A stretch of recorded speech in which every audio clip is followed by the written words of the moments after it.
We are back here on the last episode of Nerd Alert, and today's topics is going to be sports movies. Going to talk about our favorites, the classics, some underrated ones, and what we see for the future of sports movies. So sit back, relax, you are watching some Nerd Alert.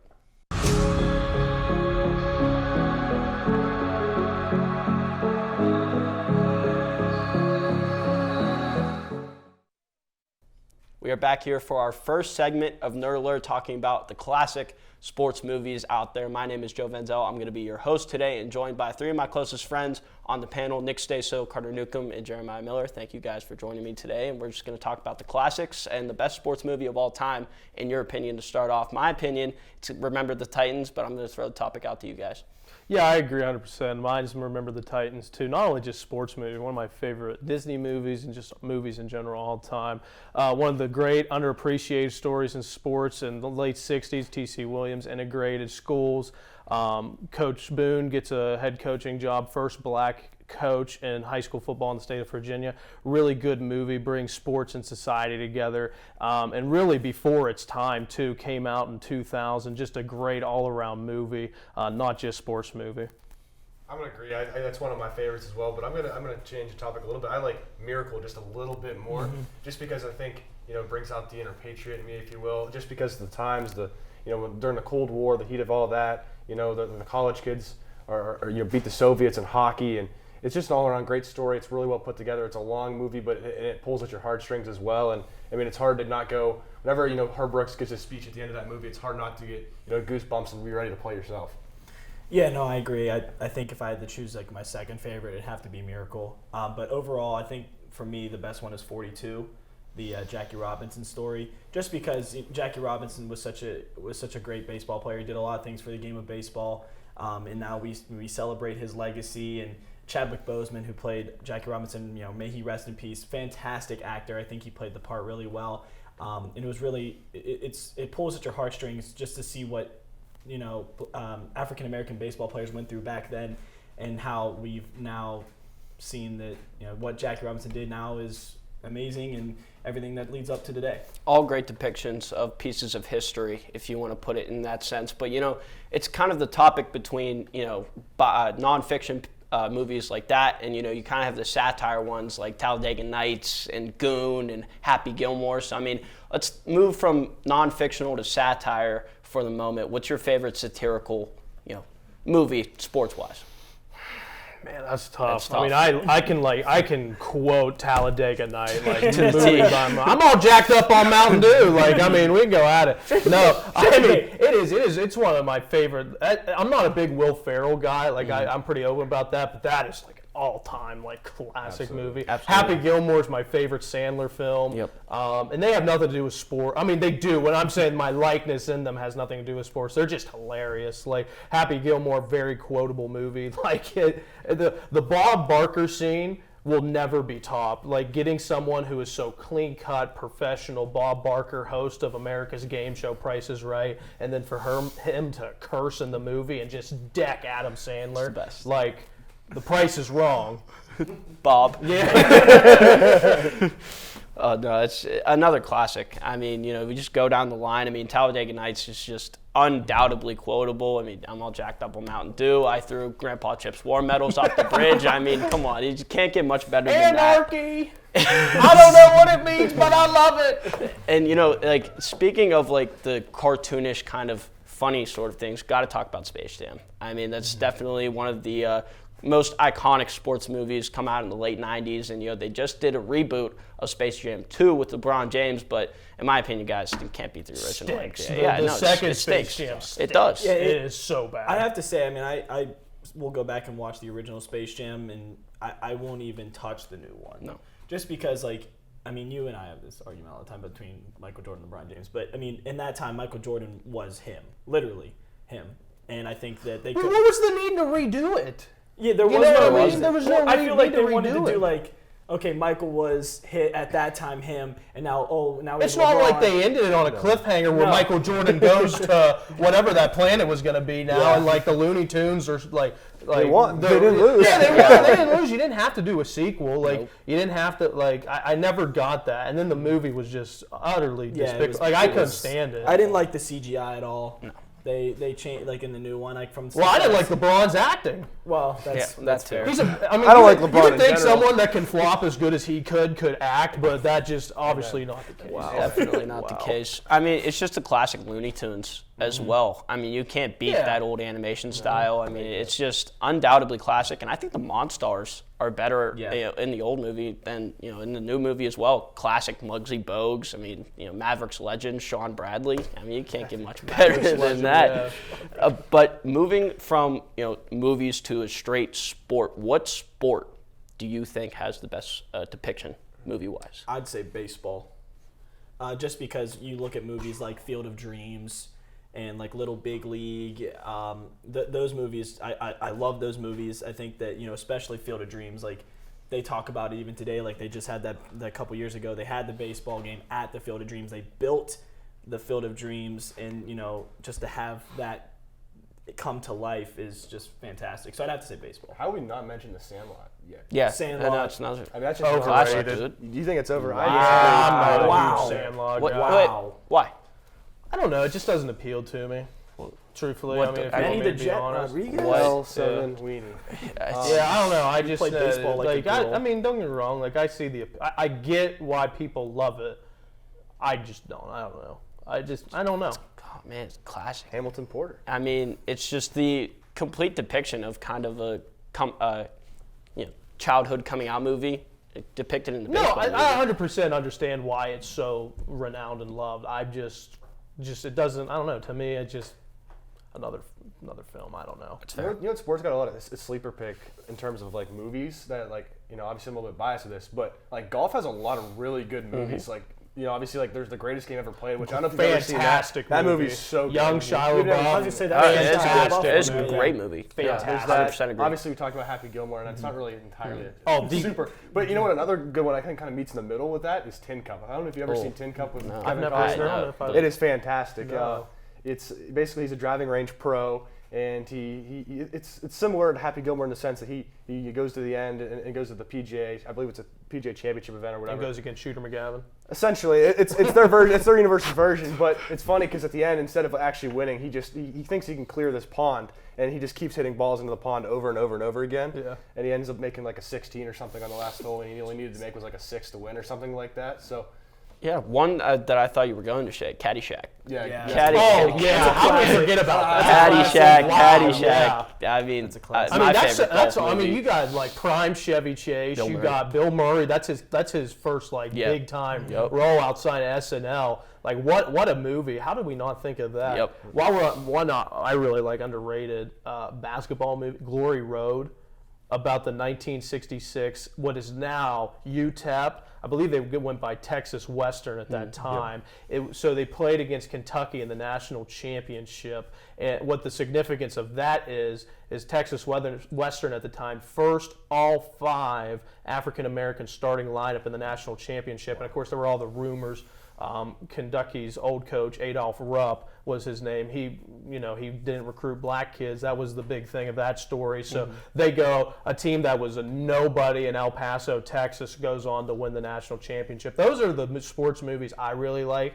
Like, I love 42. Like everybody, I shouldn't say everybody, for the most part, people know who Jackie Robinson is and what he did for baseball. I like the stories, like the Remember the Titans, because like, without that movie, I guarantee nobody would know who T.C. Williams High School is.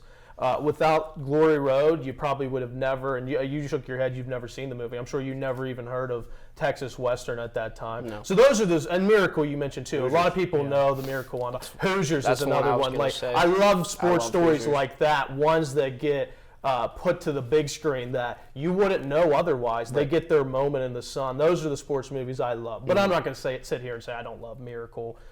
Nor 42. Like those stories repictured were fantastic. Right. So, but we have baseball, golf, and what do you think is the It's best such a sport hard question depicted? because like there's so many good many good ones, adaptations of each sport. I agree. I'll agree with baseball because I think there are a lot of baseball movies that kind of go under the rug too that you don't even think of. Like one I really like, 61, about Roger Maris going for the home run record. You don't hear people talk about it a lot, but I love that movie. So I have to go baseball because I mean that is just such a tough question. Yeah, but I'll go baseball for the sake of giving an answer. Yeah, I do have to agree with the baseball. I mean, one of my favorite underrated movies that I watch all the time is Rookie of the Year. Kid got picked out of the stands from the Cubs. That is such a great movie depiction. But moving from the classics, do you guys think any recent, let's give the time frame of 10 years, do you think that's a sports movie that is going to be considered at one point one of the classics? This is a cult one. classic. I don't know if it'll be looked up. I'll give you two. I'll give you quick. Moneyball is a movie that I saw when I was younger. I didn't like it first, but because I was younger, I did. At the time, I was looking for a baseball movie, not a behind-the-scenes thing. Now watching it, I love that movie. Good. Fantastic movie. Brad Pitt and Jonah Hill, out of the park, pun intended. Yep. Another movie, perfect timing, by the way, Draft Day. Yep. What a movie. Kevin Costner is the Browns GM. Arian Foster's in that movie because, he was like the best back in the league for like 2 years and dipped and then probably made millions off that movie. Chadwick Boseman, Vontae Mack, no matter what. Great movie. You get to, it's fictional, but like you get to kind of see what it's like to be an NFL organization on one of the biggest day of the off season in the NFL calendar. So it is a football movie. And just like Moneyball, it is a baseball movie, but it's more the behind-the-scenes things you don't see. And now that I'm old, like when I first watched those two movies, I didn't care for them because I was looking for football play, I was looking for baseball play, which both movies have a little bit in each. But now that I have a greater appreciation for what goes behind the scenes, watching those films, like I just watched Draft Day yesterday at work before the NFL draft. Seriously, I fantastic movies. It is. So I think those movies, more so Moneyball. I think Moneyball is more renowned than Draft Day. I think people are just like, it's drafts tonight, we'll watch Draft Day. Yeah. So I think Moneyball will fall into that conversation as like, wow, what a movie. Mm-hmm. I think honestly, this is kind of shifting a little bit maybe off of movies, but I think a lot of like stuff we remember talks about classics. I think like sports, you're seeing a lot of these shift towards more docu-series. Where like, for example, The Last Dance. Shout out to us doing The Last Dance here, but. The Last Dance, that's probably my favorite like sports any sort of media I've watched in terms of show, movie, anything of that. It's probably my favorite. That's so historic too, because when it came out, because obviously during the pandemic, sports, and that was literally the only thing. Now, obviously, it was set to come out obviously no one predicted what 2020 was going to be, but the timing of that, and then they moved the release up because there was nothing going on. Right. That I didn't even think of that one, Carter. That one has such historical impact too. Well, you're seeing that. That's a lot of the there's supposed to be a lot more coming out too as well. I can't remember all of them.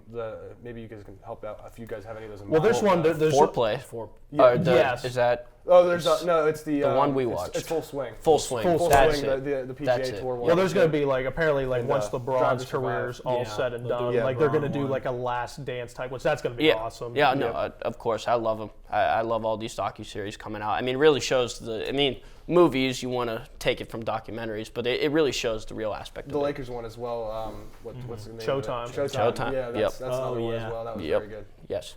Yeah, you bring up a good point about docuseries, but I'm gonna switch back to movies. I think I have to agree with Jay on Draft Day. Especially now. It's a cult classic. It's a cult classic, especially with it's going on, today, tomorrow. But I have to say, I haven't watched them yet, and you and I talk about this all the time, is the Creed movies. Because, yes, with the Rocky movies and everything with Apollo Creed and how everything, and now... Oh, they're good. That's what I've heard, and I have to get into watch them, especially because the new one has the guy who played Kang, and he is it looks like a really good movie, but I think Creed, give it maybe 10 years, and I think the Creed series will become classics. I'm going to have to agree with you. I love Creed. I love Rocky ever since I was a little kid. I think they do a fantastic job of depicting, Rocky as an older man, kind of teaching him, but not kind of guiding him, more so into a man and not a boxer, which I love about the movie. Another classic, it kind of falls out of the 10-year window, but The Blind Side. one of my favorite movies of all time. I think that's going down to be one of the best movies of all time. Sports or not, I mean, it really isn't a sports movie in my opinion, because sports are a big part of Michael Oher's life, but it really shows depiction of how low he was and how somebody can just be a great success story.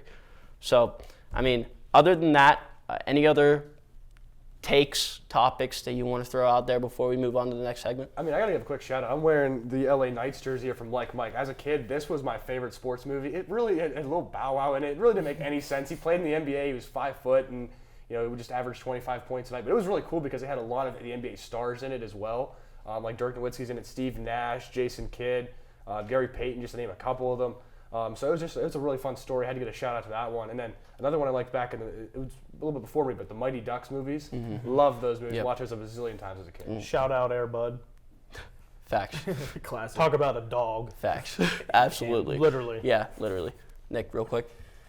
Oh yeah, I mean, I just have to say probably Miracle. I mean, Yeah. I love that movie. I mean, I'll go back probably today and watch it now that you mentioned it, just because it's just such a good movie. Yes, indeed. But that's all for the classic segment here on Nerd Alert. When we come back, we're going to talk about the future of sports movies and tell some underrated picks right here on Nerd Alert.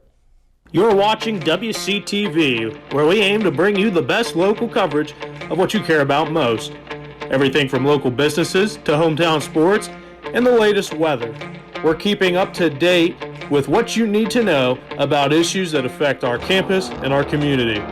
We're telling the stories that matter, celebrating our past, our future, and our potential. So tune in for all the latest buzz right here on WCTV Channel 14, Waynesburg.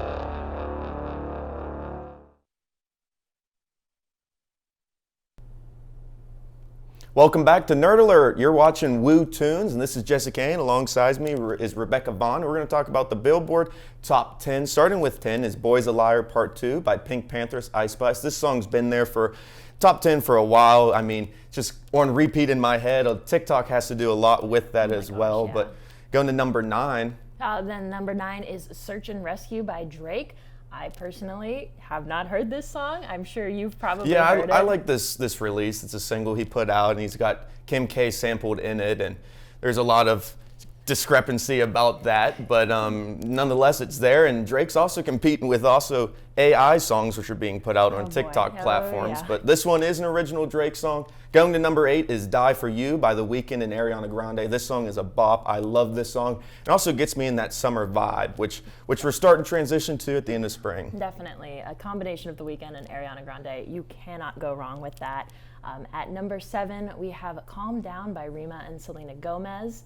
I love Selena Gomez. You, again, cannot go wrong with that combination. I like seeing Selena back up there. And Creepin' by Metro Boomin, The Weeknd, and 21 Savage. This song was released a couple months ago in the album that Metro Boomin released. And I love the song. It's more of a winter feel to me. I don't know why. I like to connect songs and lyrical pieces to weather and other things. But this song, I think it's on the way out, but it's still nonetheless great. No, it's very interesting that you compare a lot of songs to the seasons. But at number 5, we have Ella Baila Soya, which is a Hispanic song. It is all in Spanish. Personally, I love it. I don't know what they're saying. I can't pronounce the name of the song, but those songs have such a good beat that I absolutely love it. Princess Diana by Ice Spice. Once again, Ice Spice on the list, and Nicki Minaj is up there. And again, just an anthem for the summer coming up, and I've heard this song a lot on social media platforms. Oh yeah. And number 3, we have Flowers by Miley Cyrus. Personally, I'm ready for this one to get off the charts. It's been there for a while. I know everybody loved the theme of it and what it stood for, but I'm ready to see it go and move on from that era. I like that song, but I'm with you. It's kind of trending on its way out, and it's unique because she's actually taking a take on a Bruno Mars song that she's talking about in that. But number 2, Last Night by Morgan Wallen. We had a little talk about this before. I like this song. I like the album Morgan Wallen dropped. It was a long album. A lot of good songs on it, but for me, country music, you hit shuffle and you let it play. So I could see it starting to transition out of this spot, and it was number 1 before too. Yes, and last week when it was number 1, I did say, get it off the charts. I'm not a country music fan, but I understand why people like that kind of music. But at our number 1 for this week, we have Kill Bill by SZA. I love it. It's been on the charts for a really long time, but every time I hear it come on, there's no way I'm going to skip the song. Oh, I love that song too, and I'm glad that it's starting to climb back up Yes. because that album was released, again, a couple months ago, but it's nonetheless a great album. So let's talk about some personal songs of the week. I know we have some different music taste, and for me, my personal favorite song that's been on repeat is Feet Wanna Run by Ernest. Me and my roommate were just listening to country music, and it came on, and I'm like, he asked me, what song's this? And I checked it, and I'm like, I really like this song. So we've just been playing it back and forth in the room, and I mean, it'll transition on the way out for me in a couple weeks. That's how all songs and music go, but I like it for right now. No, definitely. And like you said, we do have very different music tastes. From reading the top 10 charts for the last few weeks, I realized that I don't listen to a lot of the popular songs in the moment. For this week, my top song is actually Lay All Your Love on Me, ABBA. I've been on an ABBA kick recently, and I'm not embarrassed to say it. So, me thinking about songs and the weather and different seasons, I asked you this before, and what's your go-to summer song? For as long as it has been out, Heat Waves, Glass Animals has been my summer song. I listen to it every time I listen to it. I put my big headphones on. I want to hear the bass of the song. Absolutely love it. I don't think I'll ever get sick of it. For me, it's Slide by Calvin Harris, but that's it for Woo Tunes. Rebecca, it's been great doing this with you, and up next is Movie Minute with Aaron Lang on Nerd Alert. Hello everyone, and welcome to this year's final edition of the Movie Minute. I'm your host Erin Lang, and I'll be giving you the latest in movie updates. To kick things off, we have the movie Ghosted, starring Chris Evans and Ana de Armas. These two have been in movies together in the past, but this time around it's a little different. Now they take part in an epic action/rom-com where Evans plays a typical guy while de Armas plays a secret agent. An interesting twist for the former Captain America. The movie released last week on April 23rd and has become Apple TV Plus's most watched film debut. Next up is Transformers Rise of the Beast, who return once again to the big screen. This movie takes place in 1994, so before the original Michael Bay movies, but after the 2018 Bumblebee film. In this new movie, Unicron is coming to Earth to destroy it, and various species of beast Transformers join the battle, taking sides with both the Autobots and the Decepticons. The iconic Peter Cullen returns as Optimus Prime with a wide variety of other actors like Michelle Yeoh, Pete Davidson, and Peter Dinklage. Transformers rolls out into theaters June 9th. Disney just recently released their first teaser trailer for their new film, Wish. This story follows Asha and her pet goat, Valentino. Asha senses a darkness in her kingdom and makes a wish on a star to save it. The art style for this film is really interesting as it combines the classic watercolor animation as well as modern computer animation, resulting in some very stunning visuals. This new film will come out November 22nd and stars actors like Ariana DeBose and Chris Pine. Disney's not the only one releasing first looks. Lionsgate just released the official trailer for the Hunger Games prequel, The Ballad of Songbirds and Snakes. The movie will follow Suzanne Collins' first book of the same name. The story is set 64 years before the first Hunger Games film and features the first victor of District 12, Lucy Gray Baird, and Cornelius Snow. Peter Dinklage also stars in this film, as well as Rachel Zegler, Tom Blythe, and Viola Davis. Hunger Games: The Ballad of Songbirds and Snakes will come to theaters November 11th. Thanks everyone for listening. This has been my own personal final edition of Movie Minute, but be sure to keep an eye out next year for more updates. I'm Erin Lang, and I'll see you in theaters. What's up, everybody? I'm Alex Hughes, here to deliver the Level Up segment for you here today on Nerd Alert. Start things off, Madden 24 is set to come out in August, and it's considered to be a make-or-break game for EA Sports. After having disasters with the last several games coming out, it is going to be the last chance for them to get it right.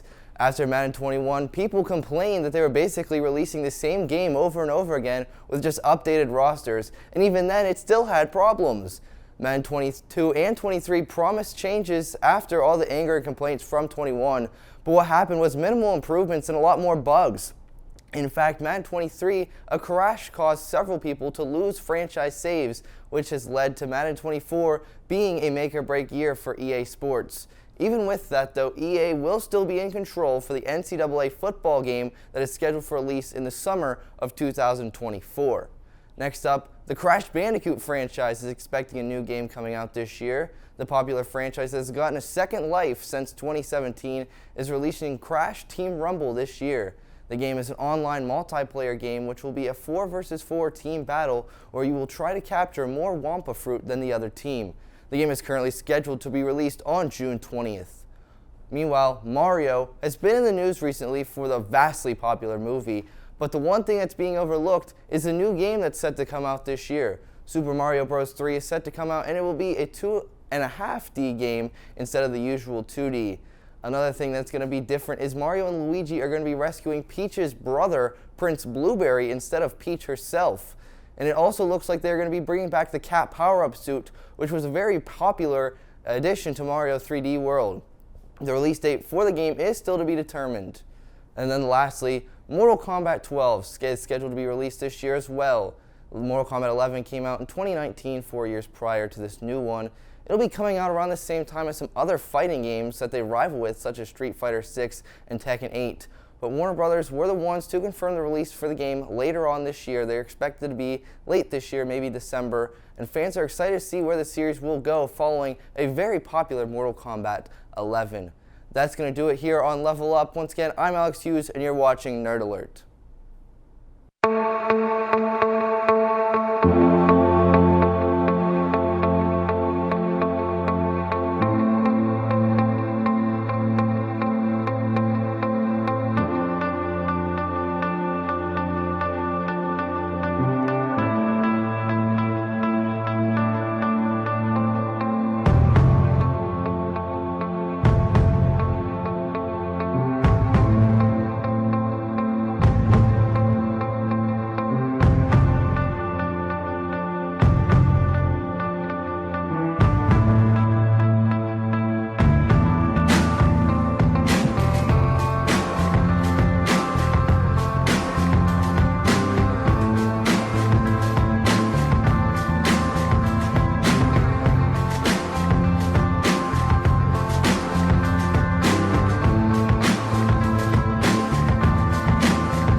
Welcome back here for our second segment of sports movies, and it's going to be a little bit different, but we're going to go quick fire right down the line, joined by my panel once again. And guys, just going to do a quick movie pitch. Do you think, what's the good movie depiction of sports movies as of recent? Where do you think is going to be a good one? It's not so much a movie as it is what we talk about, kind of like a docu-series or bios pick, you know.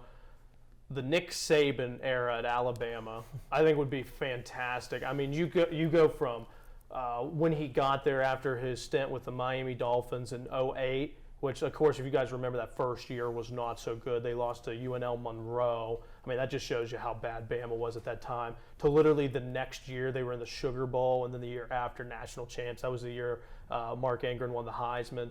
Just do a biopic from 2009 Bama to, I mean, really whenever Nick Saban's done at Alabama. And then you just call, honestly, all you'd have to call it just Roll Tide, the story of the greatest dynasty in college football history. Like, that's all you need to call it. Just call it Roll Tide. Don't be cute like The Last Dance, although I think that's a great name for a docuseries. But literally just call it Roll Tide, and then who knows? I mean, it might not be over till 2058, but like, I think that'd be a great pick. Kind of like how like the 30 for 30 on the University of Miami football teams in like the 80s, 90s, and then they had a part 2.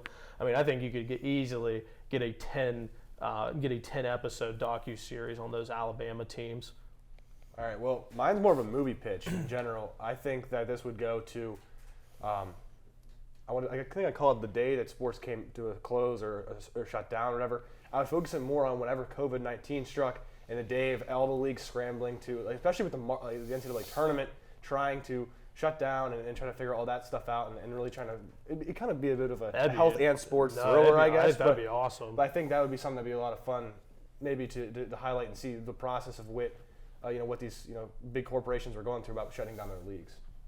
Yeah, I can't follow up that. Mine's not going to be as good, but I'd probably do something about the UFC and how it came to it, like, to become the UFC with Dana White and everything taking over, and probably some of all the OG fighters and wrestlers who we grew up watching, like John Jones, who just made a reappearance just a couple months ago.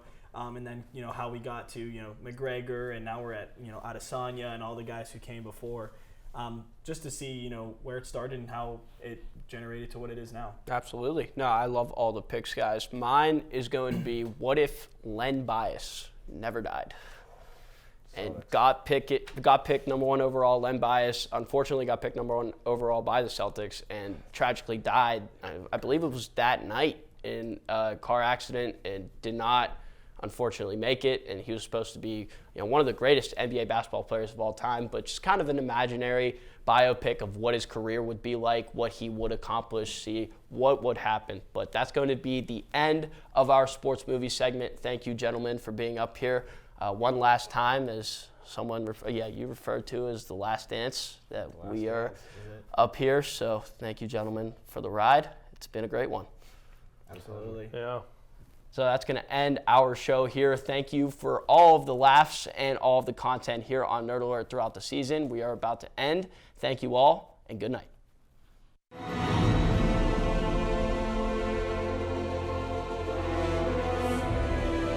This has been a production of Waynesburg Community Television.